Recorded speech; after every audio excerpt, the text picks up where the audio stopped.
फवाद साहब, हम पहले ट्रेडर्स की बात कर रहे थे, पर तो ज़ाहिर है वो एक रिपोर्ट दे देते हैं कि क्या इलेक्शन के हल्का खोलते हैं तो उसमें जो भी वारदात होती है उसका बता देते हैं।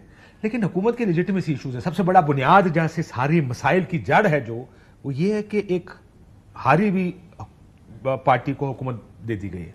मिफ्ता भी यही कह रहे थे कि ये बहुत बड़ा इशू है। क्या सारे मसाइल इधर से ही शुरू हो रहे हैं हुकूमत के? देखिए ना, पहली बात तो यह है कि what is the purpose of having elections, what is the purpose of having assemblies, what is the purpose of having democracy. इन सब का एक ही मकसद ये है कि आप एक सिविलाइज तरीके से मालूम हो कि आवाम की अक्सरियत की मंशा क्या है। लेकिन ना, जब आप जाली असम्बलियाँ बना देंगे, जाली फॉर्म से वहाँ पे MNA आ जाएंगे। अब बलूचिस्तान असम्बली का इतना बड़ा क्राइसिस हो गया है, ठीक है। आप बताइए, बलूचिस्तान असम्बली की बहस को कोई बंदा कंसिडर भी कर रहा है कि वो कौन है, वहाँ पे क्या बातें हुई हैं, क्या हुआ? No one takes it seriously. National assembly की जो डिबेट्स हैं, आप देखिए उनकी तरफ कोई बंदा देखता भी है कि नहीं? हर बंदा किधर देख रहा है? Because of this vacuum core commander conference में आज क्या एलामिया आया है? कोई हुई है गल? फॉर्मेशन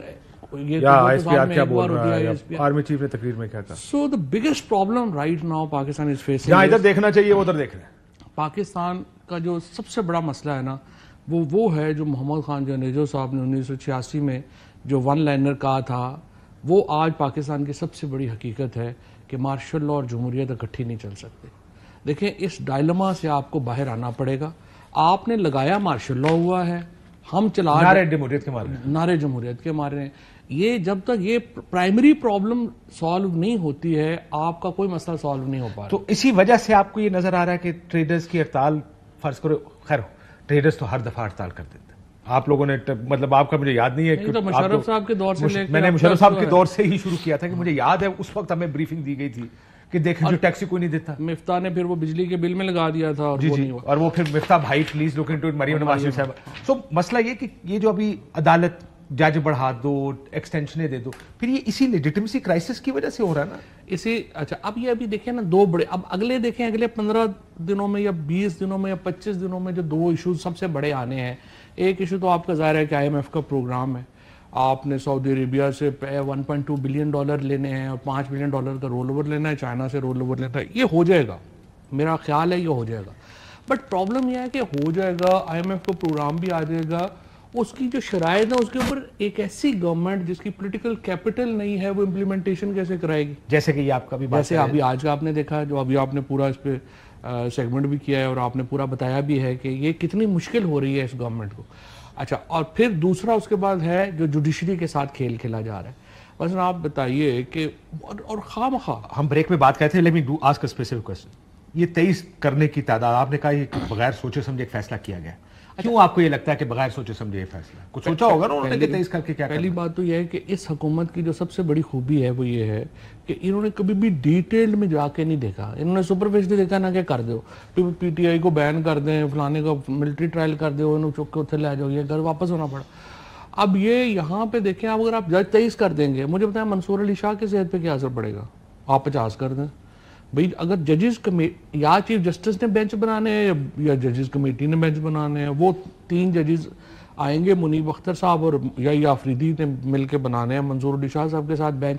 आपका प्रॉब्लम यह है कि आप मर्जी के बेंच चाहते हैं और तो कोई तरीका। और ये बेंच, ये 3 लोग आपको मर्जी का बेंच नहीं देंगे। मर्जी का बेंच है तो मर्जी तो उन्हीं की चलेगी फिर। तो आप मुझे बताइए, आप ऐसे, अच्छा फिर ये मंसूर अली शाह चीफ जस्टिस हैं, मुनीब अख्तर चीफ जस्टिस हैं, या आफरीदी चीफ जस्टिस हैं। आप आने वाले मुस्तकबिल के 4 चीफ जस्टिस के साथ सींग फंसा के बैठ गए हैं कि नहीं अभी बेंच हमारी मर्जी के बनाए। देखिए, नहीं बनाने उन्होंने।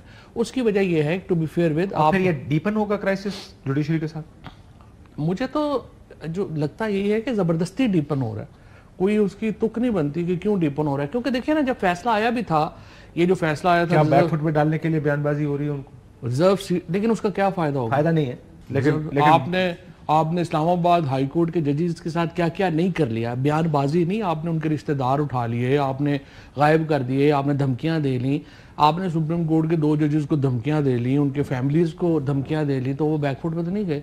तो देखें, एक लिमिट होती है बैकफुट पे जाने की। एक उससे ज्यादा दीवार से आप ज्यादा लोगों को लगाएंगे, वो आगे से बिल्ली भी झपट पड़ेगी। आप लोगों को दीवार से लगा रहे हैं इस वक्त। और आप फिर इसमें इस एक चीज ऐड कर लें, ये बात सिर्फ आखिरी पॉइंट में आप बोलते हैं, دیکھیں this is not limited to supreme court. جو ساری ہائی کورٹس کے ججز ہیں وہ یہ سمجھ رہے ہیں کہ ان کا کھڑا ہونا ضروری ہے جوڈیشری کو بچانے کے لیے. سو آج لاہور ہائی کورٹ ہو, پشاور ہائی کورٹ ہو, اسلام آباد ہائی کورٹ ہو, سندھ ہائی کورٹ ہو, اب بلوچستان سے ابھی کچھ ایسے شعر آیا تھا نا, نہیں آیا, ہاں بلوچستان کا تو شاعری ہوئی تھی چل رہا ہے. تو وہ جو ججز ہیں وہاں پہ اچھا اس ہائی کورٹ کو بھی چھوڑ دیں, نیچے میجسٹریٹس, سیشن ججز, ایک ہی ویسے ادارہ ہے جس نے ریزسٹنس دی ہے, وہ جوڈیشری ہے. جس طرح سے میڈیا ہمارا لیٹا ہے, جس طریقے سے بار کونسلز لیٹی ہیں, جس طریقے سے سول سوسائٹی لیٹی ہے, وہ ہمارے سامنے ہے. آپ کی آنکھوں سے ساڈے سامنے بیٹھ کے گلا نہ کرو یار, تانوں پتہ ہے کہ کچھ سن دے اور بھگتے ہیں. حقیقت چھپ نہیں سکتی بناوٹ کی. مطلب آپ کو پتہ ہے کیا کیا بھگتے آ رہے ہیں یار, اتنا تو نہ کریں کہ ہم نے بالکل ہی نہیں بھگتا. نہیں, بات کیا ہے, ادھر ایکسیپشنز ہیں ادھر جنرل ہے. ادھر ایکسیپشنز ہیں جو ادھر مل گئی ہیں اور انہوں نے لیٹ گئے ہیں نا. ایک جنرل رول ہے, آپ کہہ رہے ہیں جنرل رول کے تحت میڈیا بیٹھ گیا اور عدلیہ کھڑی ہے. یہ بڑا فرق ہے. پہلی دفعہ یہ عدلیہ بھی بڑے عرصے بعد کھڑی ہوئی ہے.